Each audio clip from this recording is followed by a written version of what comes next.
আসসালামু আলাইকুম। আমি তাসফা কবির মাইশা আবৃত্তি করছি কবিগুরু রবীন্দ্রনাথ ঠাকুরের লুকোচুরি। আমি যদি দুষ্টুমি করে চাপার গাছে চাপা হয়ে ফুটি, ভোরের বেলা মাগো ডালের পরে কচি পাতায় করি লুটোপুটি, তবে তুমি আমার কাছে হারো। তখন কি মা চিনতে আমায় পারো? তুমি ডাকো খোকা, কোথায় ওরে? আমি শুধু হাসি চুপটি করে।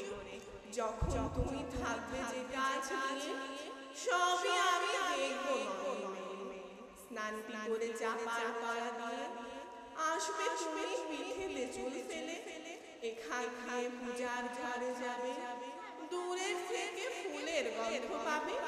তখন তুমি বুঝতে পারবে না সে তোমার খোকার গায়ে গন্ধ আসে।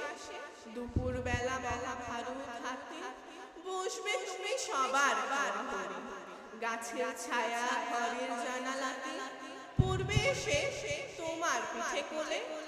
আমি আমার ছোট্ট ছায়াখানি দোলাবো তোর বইয়ের ঘরে আনি। তখন তুমি বুঝতে পারবে না সে তোমার চোখে খোকার ছায়া ভাসে। সন্ধেবেলা প্রদীপ খানি জেলে যখন তুমি যাবে গোয়াল ঘরে, তখন আমি ফুলের খেলা খেলে টুপ করে মা পড়বো ভুয়ে ছড়ে।